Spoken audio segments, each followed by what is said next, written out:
Warning, warning, there's a crisis. You need to do something. Be afraid.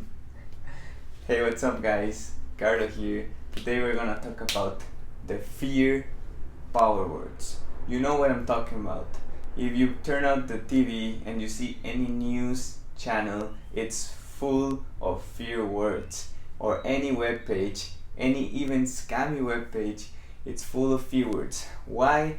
Because it's in our nature. We want to protect our life, right? So if we see something that it maybe is gonna harm us in the future, we survive. So a lot of people overdo this and use all those words in order to control people out.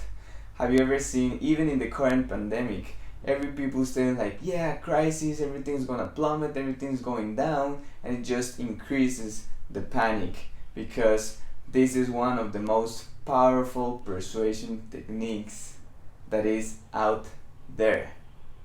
Obviously, guys, I shouldn't have to say this, but don't overdo it. Don't oversell with fear.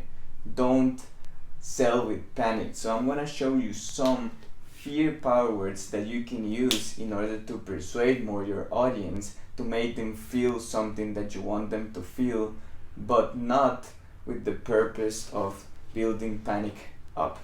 So I'm gonna tell you some of the best ones that I saw, and then I'm gonna share with you all the power words, all the list down below, so don't worry about it. The first one, mistake. No one wants to make mistakes. Why? Because since we're really little, we are taught like mistakes are bad, right? You shouldn't make mistakes because mistakes are bad. Obviously, it's not like that. The more you make mistakes, the more you learn, right? But no one wants, if you can avoid it, you're gonna do it, right? So you can tell them like, top 10 mistakes I made starting out my online business. So you don't have to make them, right? So you're avoiding them some pain, which is making mistakes. Obviously, panic, it's a huge one. You see it everywhere. It's like when it's panic. It feels like the worst thing ever. It's like a collective fear. Everyone is fearing out. And if you remember the persuasion principles that I show in other videos, we tend to do what the masses do, what other people is doing, because we assume they are correct. There's an example in which there's a guy, let's say that there's two cars in front of you, and two of them put your directional lights to the left, and you see them and you think like, oh, there must be something ahead, an accident or something, so I should do it. And then the person behind you does it, and everyone does it without having a real reason. So basically, we follow the masses, and mostly if it's fear related. Why? Because we want to be alive.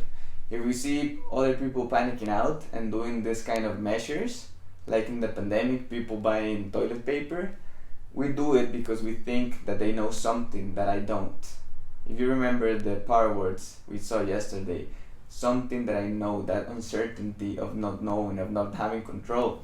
So panic is like the strongest thing in the world when it comes to fear words.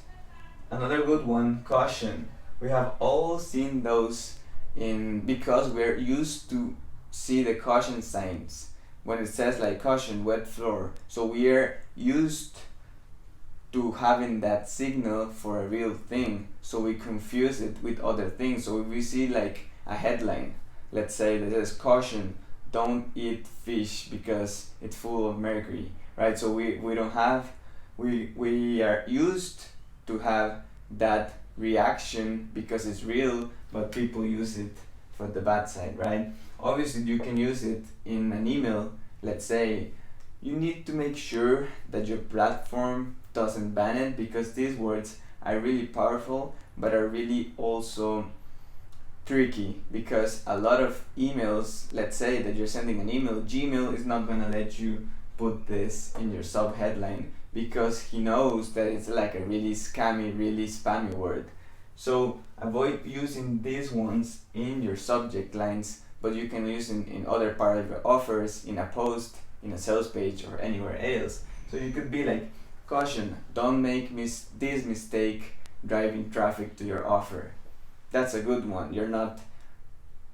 You're making them feel fear, but you're not scamming them out. You don't want them to panic out. Crisis, obviously, you see like the 2008 crisis, risky, this risky top 10 risky businesses. Blood, this one I use it in some emails that I was making for a health niche. So if I told in the subject like blood sugar levels, it would send me to spam. So make sure where you use them and use them in your favor. Volatile, when I think about volatile, I think about the stock market, right? Forex, crypto, anything that is related to volatility, because volatility is something dangerous. So collapse, a really good one. You can even use it in any context, like avoid your knees from collapsing. Do this knee exercise, right? And warning. Also, warning, avoid these mistakes while you're doing copy, so you can use them the right way and get their people's attention, because sadly, it's one of the most powerful things for persuasion. It's fear. So if you want to see more of these free trainings in the video, please subscribe down below. And also, if you want to take your crucial copy skills to the next level, there's an ebook link down below. Thanks for watching and see you in the next one. Peace.